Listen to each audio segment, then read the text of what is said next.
Bonjour, alors enfin, j'ai pris le temps pour vous parler d'un sujet qui me tient particulièrement à cœur parce que je vois de plus en plus de couples qui viennent me voir en me parlant d'un problème de communication. Un problème de communication tel que vous avez l'impression de ne plus être fait l'un pour l'autre, comme si vous étiez trompé en vous choisissant l'un et l'autre.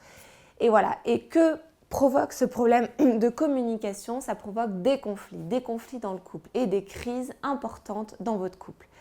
Alors on parle de la crise des 7 ans, de la crise de... Voilà, plein de crises différentes qui apparaissent dans le couple. Mais en fait, moi, je vais vous parler des petites crises qui s'installent petit à petit dans votre couple, au jour le jour, et qui finalement finissent par nuire à votre relation.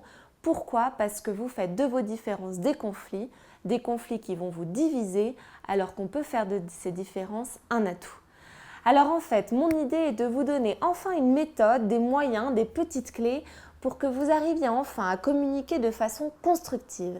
De faire que votre conjoint ne soit plus un ennemi, parce que dans les conflits, on considère l'autre comme un ennemi, mais vraiment comme un allié, quelqu'un qui va vous aider, que vous-même vous allez pouvoir aider, qui va vous faire grandir parce que vos différences vous ont attiré à la base, alors pourquoi aujourd'hui elles devraient vous diviser? Non, au contraire, aujourd'hui elles peuvent vous aider à grandir, à avancer tous les deux et surtout à approfondir votre amour, à découvrir le vrai amour d'un couple qui dure sur la durée, le vrai amour d'un couple qui va en fait ancrer sa relation, une relation qui va être approfondie, un amour qui va être beaucoup plus profond qu'une relation fusionnelle des premiers temps où tout est parfait, tout est merveilleux et on passe tout. Voilà, donc ça c'est vraiment des moyens pour arriver donc non seulement à résoudre vos conflits de façon constructive, non plus en vous tapant dessus ou en vous disant des mots qui vous dévalorisent l'un l'autre, mais au contraire en arrivant à trouver des mots qui vont vous aider l'un l'autre à trouver la solution en commun pour sortir tous les deux gagnants de ces petites différences qui peuvent vous miner au quotidien. Et c'est aussi une façon, donc on résout les conflits, mais on va aussi les anticiper. Alors ça j'insiste, parce que vous allez enfin avoir des moyens pour ne plus régler vos différences et les petites altercations qu'on peut avoir dans la vie de tous les jours par des conflits, par des crises, mais par des moyens constructifs qui vont vous permettre de ne plus passer par le conflit pour régler vos différences. Et ça, c'est important vraiment d'anticiper parce qu'en fait, le conflit n'apporte rien de bon, il fait que vous dévaloriser, vous diviser, alors que il peut y avoir quelque chose de constructif qui sort de vos différences, qui vous font grandir et donc anticiper tout ça pour ne pas passer par vous faire la gueule ou vous faire être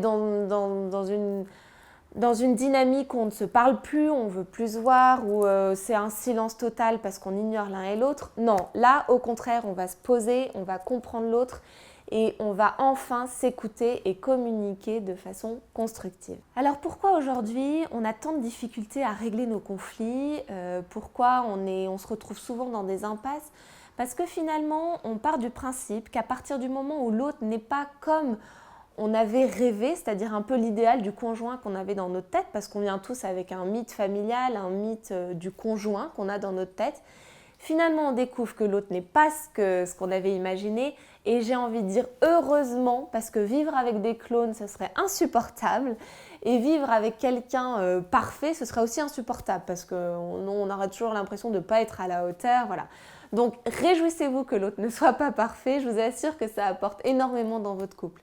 Et en fait, le problème, c'est que quand vous rentrez dans des conflits, dans des conversations où vous parlez mal l'un à l'autre, où vous avez l'impression de parler à un mur, vous êtes comme dans un procès. C'est-à-dire que vous êtes là pour condamner l'autre et vous allez, au lieu de vous écouter, chercher des contre-arguments pendant que l'autre vous parle. C'est-à-dire que l'autre va vous exposer quelque chose, va vous dire, voilà, elle a vraiment, je sais pas, je supporte pas quand tu ranges le lave-vaisselle comme ça, c'est vraiment pas pratique pour le ranger après. Voilà, bon, par exemple, hein, c'est un problème quotidien. Et bien vous, au lieu de vous dire, soit de vous remettre en cause, soit d'essayer de comprendre pourquoi ça l'énerve autant, vous allez, au lieu de l'écouter, chercher tout de suite un contre-argument pour vous défendre, parce que vous n'aimez pas avoir cette sensation d'être attaqué. Et comme un avocat, vous allez vouloir vous défendre, trouver de bons arguments pour essayer de montrer que vous avez raison. Et finalement, c'est une surenchère de contre-arguments et d'arguments qui ne convainc ni l'un ni l'autre et au final vous restez chacun sur vos positions ou alors l'un gagne et l'autre perd comme si vous étiez dans une soumission et qu'il fallait perdre dans les conflits. Donc ça c'est vraiment un problème parce que voir son couple comme un espèce de procès où l'autre est un ennemi qu'il faut arriver à condamner à tout prix, là on part dans une mauvaise dynamique qui fait que oui, vos conflits vont vous diviser. Il y a aussi le problème de dévaloriser l'autre. On peut réellement monter l'autre vers le haut, se dire c'est une chance qu'il y ait cette différence. Pourquoi? Qu'est-ce que je vais pouvoir en tirer? Ça peut créer énormément d'intimité, nos différences, ça peut nous rapprocher. Et pourtant, on va dévaloriser l'autre. Et on va attendre qu'une seule chose, c'est que l'autre change. Voilà, on attend tout ça, que l'autre change. Et c'est vrai qu'au final, pourquoi attendre que l'autre change? Être dans une attente passive qui va faire que on va être sans cesse frustré parce que l'autre ne change pas, ou alors il change mais pas de la façon dont on voudrait. Alors parfois, heureusement, l'autre va aussi changer de la façon dont on voudrait, mais être sans cesse dans une attente que l'autre change, c'est être passif et finalement ne faire que remuer les choses qui ne vont pas, plutôt que d'essayer de voir ce qui va bien dans votre couple aujourd'hui. Voilà, alors tout ça, c'est vraiment des problèmes qui vont faire que le conflit va vous diviser et vous n'allez absolument pas résoudre vos différends, vos problèmes, vos petites altercations. Au contraire, vous allez faire que les enfoncer et c'est pour ça que j'ai des couples qui viennent et qui me disent depuis des années, on n'arrive pas à trouver de solution, on n'est pas d'accord sur le moyen de gérer notre argent et ça nous pourrit la vie à chaque anniversaire, à chaque Noël, à chaque projet qu'on peut avoir. Finalement, on a des beaux projets et n'arrivant pas à avoir la même vision de l'argent, on va être sans cesse dans des conflits, dans des disputes et tous nos projets vont être sabotés à cause de ce problème d'argent. Alors, je vous rassure, le problème d'argent apparaît presque dans tous les couples parce qu'on a tous des visions différentes de vouloir gérer notre argent. Et là, c'est un argent en commun qu'on doit gérer à deux, donc c'est très compliqué.